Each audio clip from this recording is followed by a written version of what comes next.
네, 마켓콕 헤드라인입니다. 어제 장 마치고 나온 소식들 중에서 오늘 국내 시장에 영향을 미칠 수 있는 내용들을 추려보는 그런 시간이 되겠는데요. 6개입니다. 첫 번째부터 좀 체크해 보겠습니다. 누리호, 기대를 좀 많이 모았는데 발사 연기가 됐습니다.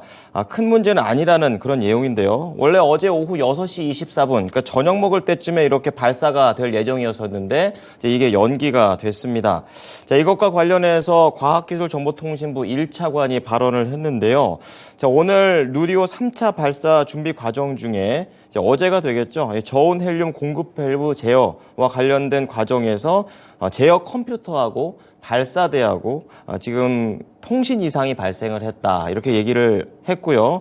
관련해서 이 한국형 발사체 개발사업 본부장 역시 발사체 자체의 하드웨어가 문제가 생긴 게 아니라 이 지상 장비와 이런 통신 장애가 좀 있었다는 것으로 보인다라고 추가적인 설명을 했습니다. 이렇게 정부 측과 이 한국형 발사체 개발업체 측에서도 이제 계속해서 늦게까지 파악을 좀 한 상태이고요. 재발 방지 대책을 위해서 누리호를 최대한 이렇게 세워놓은 상태로 둔 채 오늘 오후 6시 24분에 빠르면 다시 한번 발사를 추진할 방침이다라고 얘기를 했습니다. 자, 관련된 종목들 좀 체크를 해 보시죠.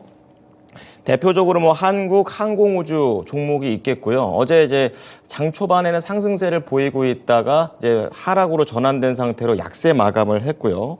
그리고 또 하나의 종목은 이제 한화 에어로스페이스가 있습니다. 역시 한 0.1% 약보합권의 흐름을 보이면서 보합권에서의 등락을 보여줬고, 작은 종목 중에서는 캔코아 에어로스페이스 역시 이날 조금은 부진한 모습을 보였죠. 캔코아 에어로스페이스 좀 시세를 보게 되면 장중 내내 오히려 이제 큰 종목보다는 작은 종목이 좀 더 약하게 움직이게 되면서 대부분 이제 외국인 쪽에서 크고 작게 매물이 쏟아져 나왔다는 부분을 공통적으로 체크해 볼 수가 있겠습니다.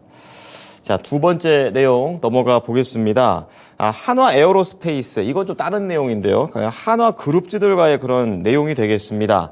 한화 에어로스페이스하고 한화 솔루션이 미국의 합작법인을 운영한다라고 밝혔습니다. 미국의 전략자산 투자와 지분인수 계열사인 한화 퓨처프루프의 주식 5만 주를 각각 6,500억 원에 추가 취득한다고 어제 공시를 내놨는데요. 이렇게 되면은 이제 에어로스페이스하고 솔루션이 50%씩 나눠 지분을 갖게 됩니다. 관련해서 한화 관계자가 한화 퓨처프루프는 올해 3월 미국에 설립을 한 회사이고 현지 사업 진행이라든지 기업 인수를 목적으로 한다 이렇게 얘기를 했습니다. 다만 아직까지는 어떤 사업을 정확하게 할지는 구체적으로 정해져 있지 않다라고 선을 좀 긋긴 했는데요.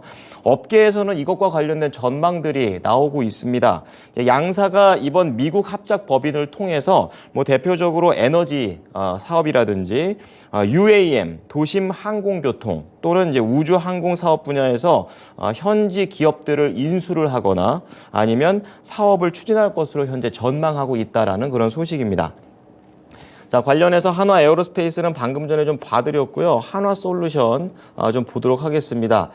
지금 한화 솔루션은 어제 0.3% 상승을 하면서 한화 에어로스페이스하고는 약간은 다른 모습을 보여줬고 한화 솔루션은 장 후반에 조금 더 반등에 성공을 하게 되면서 그래도 상승세로 거래를 마쳤습니다. 최근에 약세 이후에 약간의 반등이 들어왔다라고 보시면 되겠습니다. 자, 세 번째 소식은 이제 배터리, 셀 관련된 소식인데요. SK온입니다. SK이노베이션의 자회사로 알려져 있는 SK온이 1조 2,400억 원 규모의 신규 장기 재무적 투자를 유치했다라고 밝혔습니다. 그래서 이번 금액까지 다 합치게 되면은 누적으로 4조 4천억 원이 넘는 수준을 돈을 받은 건데요. 회사 측에 따르면 당초 목표했던 투자 조달 규모가 4억 원대였었는데 이제 이거를 좀 뛰어넘었다라는 것을 자랑을 했고요. 그리고 지난해부터 배터리 사업의 지속적인 성장세 그리고 선제적인 투자 재원 확보를 위해서 장기 재무적 투자 유치를 유지를 해왔었고 차질 없이 진행되면서 이러한 성과가 이어지고 있다라고 밝혔습니다.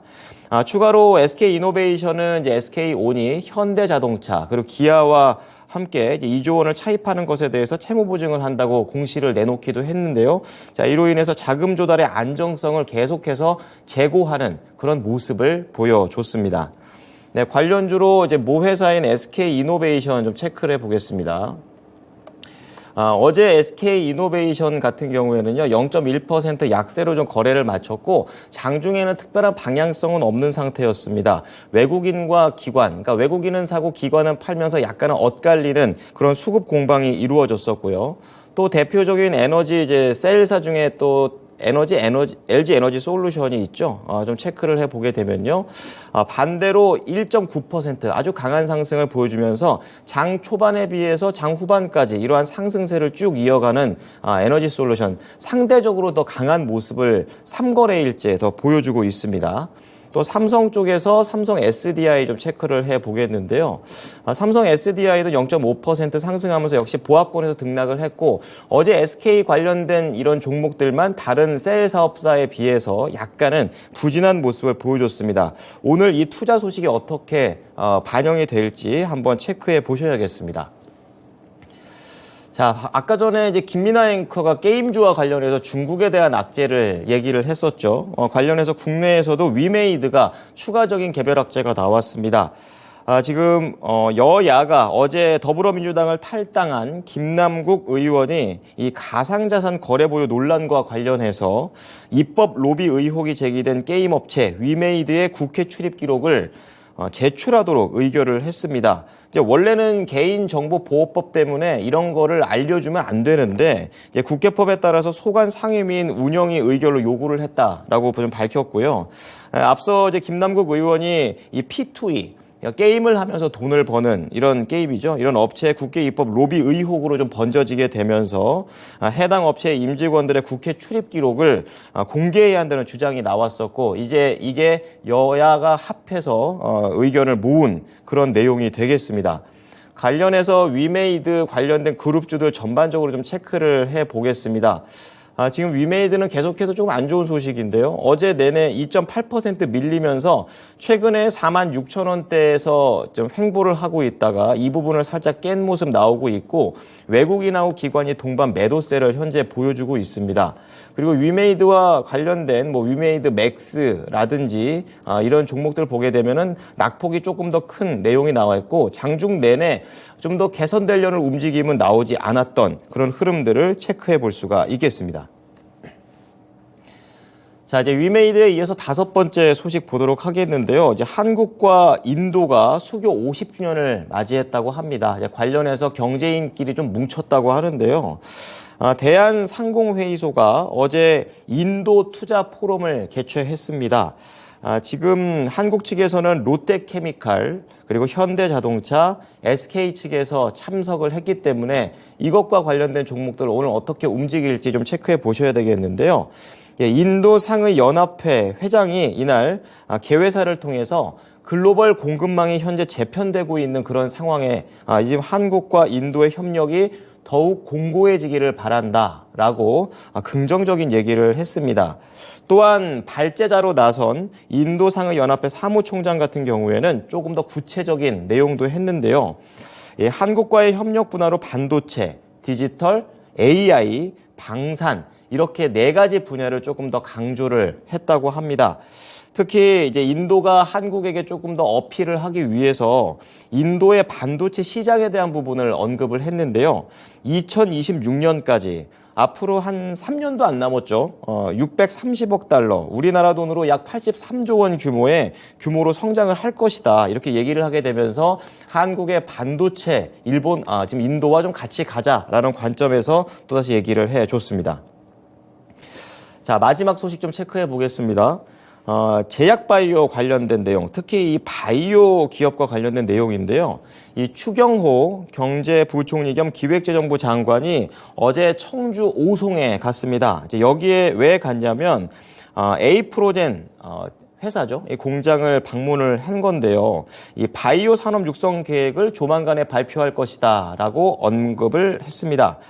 부총리 같은 경우에는 이날 오송공장 내 생산 시설 중에서 바이오 의약품 배양 정제 공정을 확인했고요. 또 실험실에서 생산 공정을 거쳐서 만들어진 원료와 완제 의약품의 정밀 분석과 관련된 부분들을 현장에서 점검을 했습니다. 생산시설 현장 점검 이후에 간담회를 갖고 나서 여기서 구체적인 내용들이 나왔는데요. 이 공급망과 경제 안보의 관점에서 더욱 중요해지고 있다. 이렇게 강조를 하면서 바이오 산업을 제2의 반도체로 육성할 계획이다라고 얘기를 했습니다. 그리고 구체적으로는 이 내용을 디지털 헬스케어, 그리고 바이오 의약품 생산, 그리고 관련 인력을 양성한다라고 얘기를 했습니다. 자, 그리고 바이오 산업 육성 계획 발표 시기를 다음 달 6월에 내놓겠다 이렇게 특정을 했기 때문에 시장에서도 시기와 관련해서 조금 더 구체적인 내용에 기대를 걸고 있습니다. 관련해서 에이프로젠 그룹주들 좀 보겠는데요. 총 4개입니다. 에이프로젠 본사, 그리고 KIC, 그리고 바이오로직스, HNG 이렇게 있는데요. 우선 체크되어 있는 부분들만 보게 되면은 부진했죠. 지금 이 3.1% 어제 하락하는 그런 모습이 나왔습니다. 장 후반에 좀 더 밀리는 그런 내용이었고 그동안 사줬던 외국인의 매물이 매도로 이제 좀 나오게 되면서 흘러나오면서 하락을 하는 그런 모습이었습니다. 나머지 자회사들도 1.9%, 1.4% 추가 하락을 했기 때문에 어제의 하락이 오늘의 상승으로 반전될 수 있을 것인지 그리고 제약바이오 관련된 종목들 어떻게 움직이게 될 것인지 한번 오늘 시장에서 체크해 보셔야 될 듯합니다. 네, 지금까지 마켓콕 헤드라인이었습니다.